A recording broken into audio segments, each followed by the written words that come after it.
স্বাগত।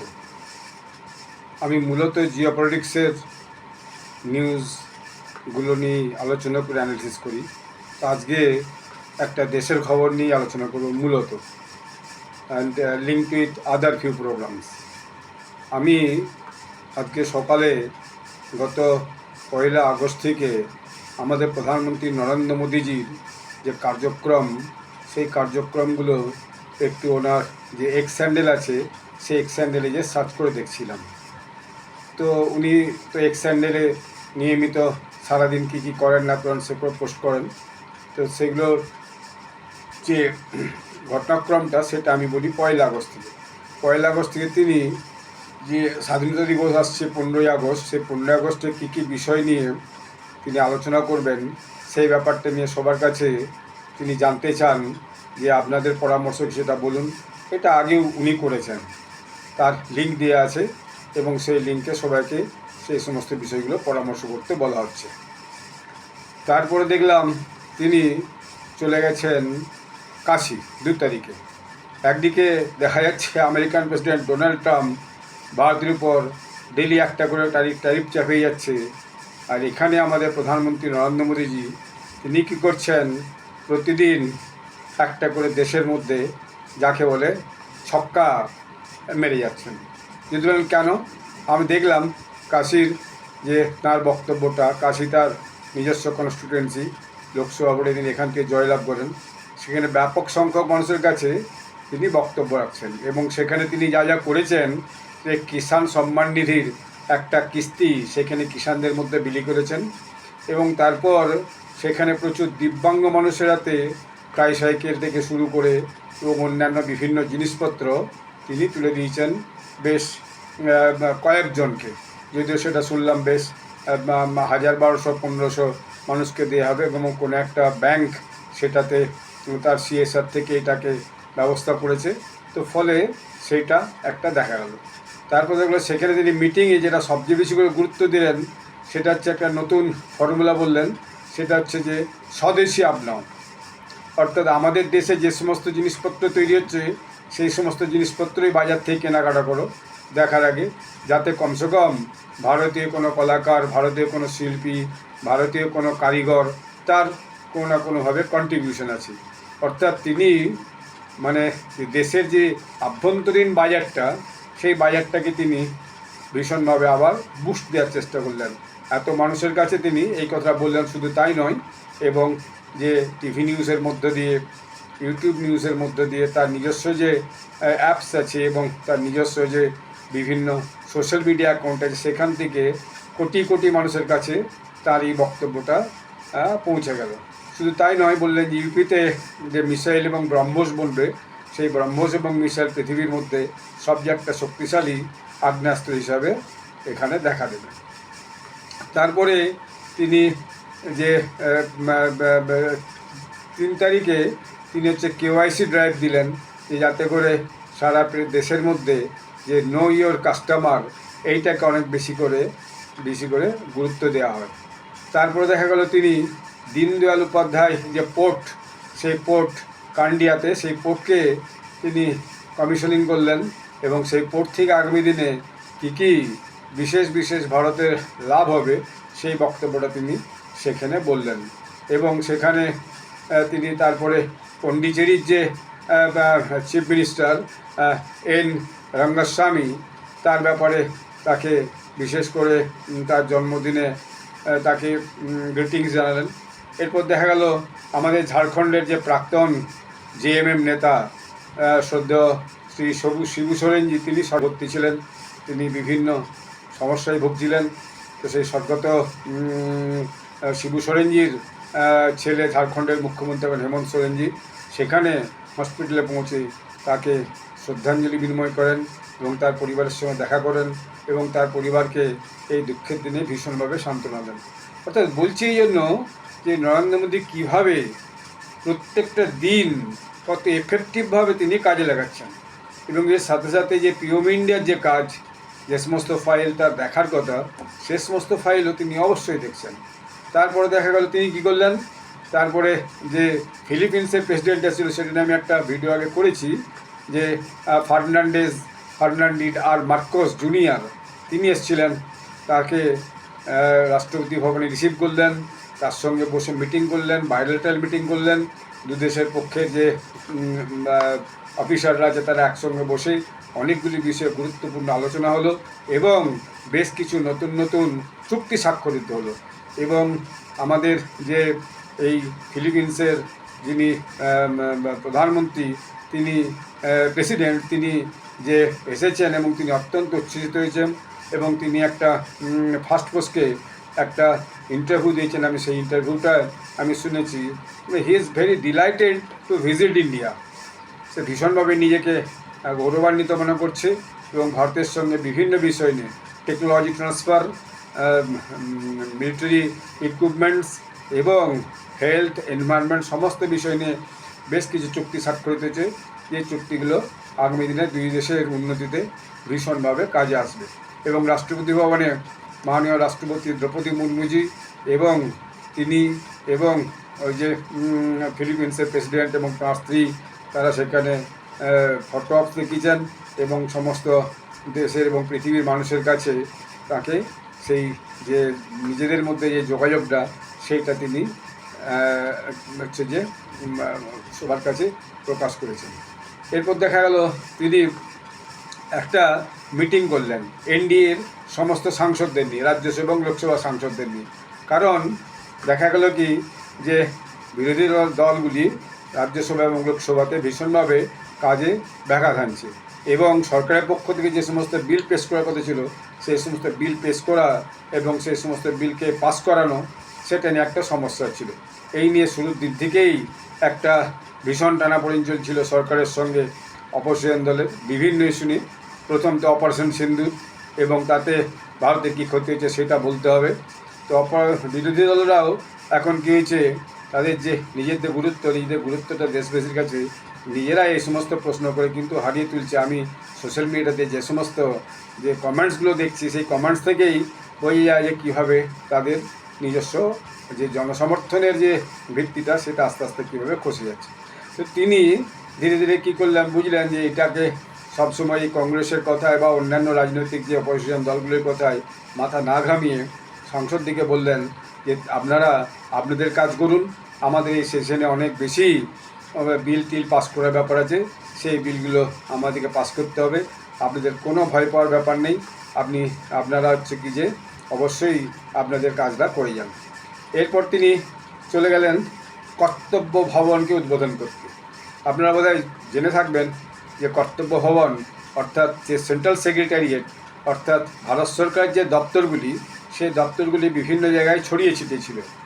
তো নরেন্দ্র মোদীজি যে এই রাষ্ট্রপতি ভবন এবং পার্লামেন্টকে কেন্দ্র করে যে সেন্ট্রাল ভিস্টা তৈরি করছেন, অর্থাৎ সামগ্রিকভাবে সব ব্যাপারটাকে একটা জায়গার মধ্যে নিয়ে আসা, রাজ্যসভা লোকসভা, তার জন্য নতুন বিল্ডিং তৈরি হয়েছে। এবং আগে যে মিনিস্ট্রিগুলোর বেশিরভাগ বিশেষ করে নর্থ ব্লক এবং সাউথ ব্লকে চলত গুরুত্বপূর্ণ মিনিস্ট্রিগুলো, PMO India, defence ministry, home ministry এবং ফাইন্যান্স মিনিস্ট্রি, সমস্ত গুরুত্বপূর্ণ দপ্তরগুলো চলত। আপনারা যারা দিল্লি গেছেন তারা হয়তো দেখে থাকবেন, আমি নিজে অনেকবার, আমি দিল্লিতে কয়েক বছর ছিলাম, সেই সময় অনেকবার আমি এই জায়গাগুলো ঘুরেছি। ওই ইন্ডিয়া গেট যাকে বলি আমরা, সেই ইন্ডিয়া গেট, তথাকথিত ইন্ডিয়া গেট, তারপর রাষ্ট্রপতি ভবন, তার বাঁদিকে হচ্ছে যে সাউথ ব্লক, ডান দিকে নর্থ ব্লক, তার সামনে দিয়ে হাঁটাহাঁটি করা, সেখানে ফটো তোলা। তখন এত বেশি কড়াকড়ি ছিল না, সেটা আমি বলছি 1915-16 সালের কথা। তখন নরেন্দ্র মোদীজি অলরেডি ক্ষমতায় এসে গেছেন। সেই সময় আমি ওই সমস্ত জায়গাগুলি ঘুরে এসেছি, দেখে এসেছি। তো সেখানে যে এই চত্বরটা ছিল সেখানে অনেক বড় ফাঁকা জায়গা ছিল, যদিও পার্কটা ছিল, এবং সেই পার্ক এবং ফাঁকা জায়গা মিলিয়ে একটা সেন্ট্রাল ভিস্টার প্রজেক্ট প্ল্যান তৈরি হয়, যেখানে সমস্ত দপ্তরকে, সেক্রেটারিয়েটকে এক জায়গায় এক ছাতার তলায় নিয়ে আসার পরিকল্পনা। সেই কর্তব্য ভবন আগে উনি ওই রাস্তাটার নাম দিয়েছেন কর্তব্য পথ, অর্থাৎ এখান দিয়েই দেশের কর্তব্য, যে দেশের প্রতি জনগণের এবং দেশের প্রতি জনগণের প্রতি যে নেতৃত্ব এবং যারা ক্ষমতায় থাকবে তাদের যে কর্তব্য, সেই কর্তব্যকে মনে করে জন্য সেই রাস্তা দিয়ে যাতায়াত করার জন্য সেই রাস্তাটার নাম দিয়েছিলেন কর্তব্য পথ। সেখানেই কর্তব্য ভবন তৈরি হয়েছে। সেন্ট্রাল ভিস্টার একটা অঙ্গ হিসাবে একটা বিল্ডিং তিনি ইনঅগ্রেট করেছেন এবং সেখানে যারা এই কর্তভবন তৈরি করতে ইঞ্জিনিয়ার শ্রমিক যারা কাজ করেছেন তাদের সঙ্গে মিট করেছেন, তাদের সঙ্গে দেখা করেছেন এবং তাদের সঙ্গে ফটো তুলেছেন এবং সেখানে তিনি যে গাছ লাগিয়ে বলেছেন যে এটা এনভায়রনমেন্ট ফ্রেন্ডলি করা হয়েছে এই বিল্ডিংগুলি। এখন এই যে কর্তব্য ভবনটা তৈরি করেছেন, এই কর্তব্য ভবনটা তৈরি করার পিছনে সবচেয়ে বড় যুক্তি হচ্ছে যে ভারত সরকারের প্রচুর দপ্তর বিভিন্ন জায়গায় লিজে এবং রেন্টে কাজ চলছিল এবং অনেক দূরে দূরে। এই যে লিজে এবং রেন্টে কাজ ছিল এগুলো সব প্রাইভেট প্রপার্টিতে চলতো, ফলে ভারত সরকার একটা মোটা অঙ্কের টাকা এর জন্য খরচা হয়ে যেত। বলা হয় বছর প্রায় 1000 কোটি টাকার কাছাকাছি, কেউ কেউ বলছেন যে প্রায় খরচা হতো এর জন্যই, খালি এই অফিসগুলো সমস্ত জায়গায় ছড়িয়ে ছিটিয়ে থাকার জন্য।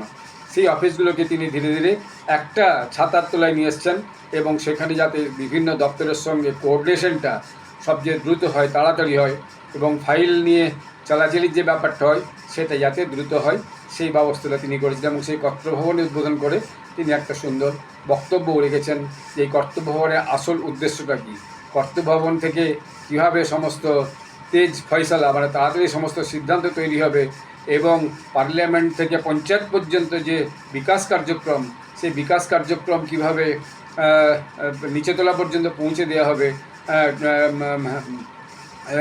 টপ ডাউন সিস্টেমই বলা হোক, কিন্তু যখন সিদ্ধান্ত হয়ে যাবে পার্লামেন্টে সেখান থেকে পঞ্চায়েত পর্যন্ত কীভাবে পৌঁছে দেওয়া হবে তার উপরে একটা বিস্তৃত ব্যাখ্যা দিয়েছেন।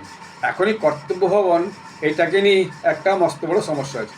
সমস্যাটা আমি একটু পরে বুঝি, তারপরে ঘটনাটা বলি। আজকে তিনি আছেন MS স্বামীনাথনের জন্মদিন। সেই MS স্বামীনাথনের জন্মদিনে দিল্লিতে একটা বড় প্রোগ্রাম হচ্ছে, ইন্টারন্যাশনাল কনফারেন্স হচ্ছে MS স্বামীনাথনের, যে আপনার কি বলে খাদ্য নিরাপত্তা ভারতকে দিয়েছে, ভারতকে শুধু নয় সারা পৃথিবীকে খাদ্য নিরাপত্তা দিয়েছে। সেই MS স্বামীনাথনের জন্মদিনে আজকে একটি বিশেষ অনুষ্ঠান হয়েছে। কৃষি বিজ্ঞানের পর কৃষি বিকাশের উপর একটা ইন্টারন্যাশনাল যে সেন্টেনারি ইন্টারন্যাশনাল কনফারেন্স হচ্ছে, সেই কনফারেন্সে তিনি বক্তব্য রেখেছেন এবং সেখানকে তিনি পরিষ্কার যে কৃষক, পশুপালক এবং যে মাছোয়ার যারা মৎস্যজীবী, ব্লু ইকোনমি, সেই তাদের যে কোনো রকম ক্ষতি তিনি সহ্য করবেন না সেটা তিনি পরিষ্কার করেছেন। এই তিনটে যে আমাদের দেশের যে গ্রুপ, অর্থাৎ যে বিশাল অঙ্কের জনসংখ্যা যারা কৃষিতে যুক্ত, যারা পশুপালন করে এবং যারা মৎস্য চাষ করে, তাদের কোনো রকম ক্ষতি তিনি হতে দেবেন না। অর্থাৎ পরিষ্কার করে তিনি পরোক্ষে আমেরিকাকে বুঝিয়ে দিয়েছেন যে যতই ডোনাল্ড ট্রাম্প চাপ দিক না কেন, ডেয়ারি সেক্টর, এগ্রিকালচার সেক্টর, এইসব কিন্তু ভারত সরকার আমেরিকার জন্য কিছুতেই খুলে দেবে না, কারণ তাতে আমাদের দেশের যে অর্থনীতি, সেই অর্থনীতির ক্ষতি হবে। আমাদের দেশের যে সমস্ত মানুষ এই কাজের সঙ্গে যুক্ত আছে তারা সেই কাজের থেকে বঞ্চিত হবে, তাদের উৎপাদন বিক্রি হবে না। এবং এই মিটিংয়ে যথারীতি কৃষিমন্ত্রী শ্রী শিবরাজ সিং চৌহান, যিনি খুব ভীষণভাবে এখন কাজ করছেন, তিনি এই মিটিংয়ে উপস্থিত ছিলেন। তো এই কর্তব্য ভবন নিয়ে যে দুটো কথা বলার, এই কর্তব্য ভবন নিয়ে এখানে আগের যে ব্যবস্থাপনাগুলো ছিল সেই ব্যবস্থাগুলো একটু বদলে গেছে। আপনারা যারা দিল্লিতে গেছেন বা কোনো সেক্রেটারিয়েটে বা বিভিন্ন দপ্তরে গেছেন তারা হয়তো জানবেন যে দিল্লির সেক্রেটারিয়েটে বিশেষ করে খান মার্কেটে ছিল, সেখানে মিনিস্ট্রি অফ হোম অ্যাফেয়ার্স ছিল, সেখানে আমি বেশ কয়েকবার গেছি বিভিন্ন কাজে।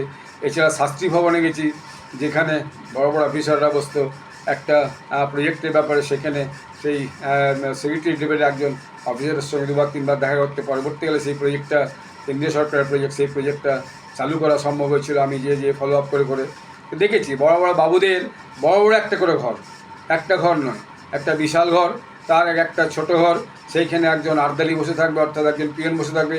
কে যাবে, কেন যাবে, তাকে প্রথমে হচ্ছে কি যে স্লিপ পাঠাতে হবে, তারপরে তাকে যেতে দিবে। এবং নিচের থেকেই যেখান থেকে মূল গেট, সেই মূল গেট থেকে বিভিন্ন তথ্য দিয়ে সিকিউর স্লিপ পাঠিয়ে বিভিন্নভাবে পারমিশন নিতে হবে। এখন তো সেই পারমিশন পাওয়ার ব্যাপারটা আরও নাকি অনেক কঠিন হয়ে গেছে এবং অনেক আগে থেকে সেই সমস্ত অ্যাপয়েন্টমেন্ট নিয়ে তারপর নাকি কোনো অফিসারের সঙ্গে দেখা করতে যেতে হবে। এখন এই অফিসারদের মহলে এই যে কর্তব্য ভবন হয়েছে, কর্তব্য ভবনে ডিউটি করার জন্য তাদের মধ্যে একটা অসন্তোষ দেখা দিয়েছে, শোনা যাচ্ছে। অসন্তোষ এই জন্য শোনা যাচ্ছে নয়, যে দেখা গেল যে তাদের যে সেন্ট্রাল সেক্রেটারির যে বাবুরা আছেন, সেই অফিসাররা তারা একটা চিঠি লিখেছেন এবং চিঠি লিখে পিএমওর যিনি প্রিন্সিপাল সেক্রেটারি তাকে জমা করছেন। যেভাবে তাদের জন্য খোলা ব্যবস্থায় আগের মতো যে একদম ঘেরা ঘর, একজন আর্দালি এবং আরও বিভিন্ন রকম ব্যবস্থা থাকবে, সেসব হয়নি। খুব ছোটো ছোটো একটা করে আলমিরা দেওয়া আছে কারণ আজকের দিনে আলমিরার বিশেষ কোনো প্রয়োজন নেই। আজকের দিনে সমস্ত ফাইল কম্পিউটারাইজড হয়ে গেছে, অর্থাৎ যা কিছু হবে সবটাই কম্পিউটার বেসড হবে এবং ইন্টারনেট বেসড হবে, এবং যা কিছু ফাইল চালাচ্ছে লেখালেখি সেটাও ইমেল ইন্টারনেট বেস হবে। গভর্নমেন্টের বিভিন্ন দপ্তরের নিজস্ব স্পেসিফিক যে অফিসাররা আছেন তাদের জন্য নির্দিষ্ট ইমেল দেওয়া হয়েছে।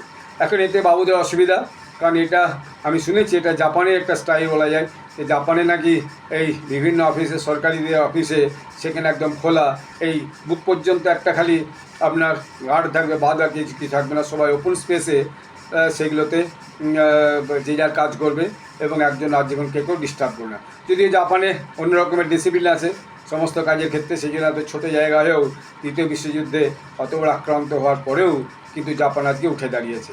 তো যাই হোক, এখন যেটা হয়েছে সেটা হচ্ছে বাবুদের একটু অসন্তুষ্টি হয়েছে, এবং বাবুদের অসন্তুষ্টি আরও কারণ আছে বুঝতেই পারছেন। অর্থাৎ নিজেরা একটা বেশ সুরক্ষিত ঘরের মধ্যে একটা বেশ বড় ফ্ল্যাটের মতো জায়গায় থাকতে পারতো, এবং তার জন্য একজন থাকতো, কি বলে, বাবুর্চির পাশে বসে থাকতো, এবং ফাইল নিয়ে আসার জন্য লোক থাকতো, বললে পরে চা এবং অন্যান্য খাবার দাবার দিত। সেসবগুলো আর হবে না, ওপেন স্পেসে কাজ করতে হবে। এবং এই বিল্ডিংটা এনভায়রনমেন্ট ফ্রেন্ডলি করা হয়েছে, এবং এখানে যে বিদ্যুতের ব্যবহার হবে তার অধিকাংশই হচ্ছে সোলার জেনারেটেড বিদ্যুতের ব্যবহার করা হবে। ওপেন স্পেস আছে অনেক বেশি, এনভায়রনমেন্ট অনেক বেশি ভালো। তো ফলে এই ব্যবস্থাটা যে আগের মতো ব্যবস্থা নয়, এখন যেন খোলামেলা পরিবেশের মধ্যে কাজ করতে হবে, এবং কে কী করছেন সেটাও যে সরকার এবং অন্যান্য কর্মচারীদের নজর থাকবে, সেটা বোধহয় এই আইএস এবং সেক্রেটারিয়েট লেভেলের অধস্তন আরও যে অফিসার লেভেল আছেন, সেন্ট্রাল সিকেটে কাজ করেন, তাদের বোধহয় খুব একটা মনোমত হয়নি। তাই তারা এসব চিঠি দিকে তাদের যে কী সুবিধা অসুবিধা সেগুলো বলেছেন, যে তারা যে গভীরভাবে চিন্তা করেন সে সমস্ত হবে না, তাদের গোপনীয়তা বজায় থাকবে না, তারা কখনো কখনো বিশেষ সরকারের বিশেষ ফাইল নিয়ে আলোচনা করে সেগুলো তাদের হয়ে উঠবে না, এই নিয়ে তারা একটা চিঠি দিয়েছেন প্রিন্সিপাল সেক্রেটারিকে। তো আগামী দিনে সেই নিয়ে আলাদা করে কিছু হবে বলে মনে হয় না। এবং কর্তৃভবনের আরও একটা দুটো বিল্ডিং তৈরি হয়ে উঠছে, এবং সেখানে এবং সমস্ত ডিপার্টমেন্টকে একটা ছাতার তলায় নিয়ে আসবে, তাতে সরকারের হাজার হাজার কোটি টাকা যেটা বাঁচছিল, খরচা হচ্ছিল, সেই টাকাটা বাঁচবে। এবং এই যে গাড়িতে করে যাতায়াতের প্রত্যেক বাবুর জন্য একটা করে আলাদা গাড়ি, সেরকম না করে সরকারি গাড়ি এখন সব ক্যাব সিস্টেম করে যাচ্ছে, যে যেখান থেকে আসবে যাবে তাকে সেখানে পৌঁছে দেওয়া হবে। অর্থাৎ একই গাড়িতে প্রয়োজন বোধহয় 2-3 জন 4 জন অফিসারকে জায়গায় যাতায়াত করা যাবে। যেমন মাল্টিনেশনাল কোম্পানিগুলোতে, আমি জানি দিল্লিতে আমরা এক বন্ধু চাকরি করতো বড় একটা কোম্পানিতে, সে নাইট ডিউটিতে, তাকে সন্ধ্যাবেলা বিভিন্ন পয়েন্ট থেকে তাদেরকে তুলে নিয়ে যেত এবং আবার বিভিন্ন পয়েন্টে নিজে ছেড়ে যেত, সেরকম ব্যবস্থা হবে। তো সবাই আর নিজস্ব ভারত সরকারের গাড়ি আগামী দিনে হয়তো পাবে না। তাই জন্য বাবুদের বিষয়গুলো এখন ঠিকমতো পছন্দ সূত্র হয়নি। কিন্তু নরেন্দ্র মোদী এমন একটা ব্যবস্থা করেছেন যেখানে দেশের জন্য ভাবনা, দেশের জন্য চিন্তা করার জন্য যে কাজগুলো সেগুলো সঠিকভাবে করতে হবে, এবং ওইখানে বসেই করতে হবে, এবং ওপেন স্পেসে করতে হবে, এবং সবটাই সরকারি তদারকির মধ্যে হবে। এখানে কোনো ফাঁকফোকর আগামী দিনে চলবে না। ধন্যবাদ, নমস্কার।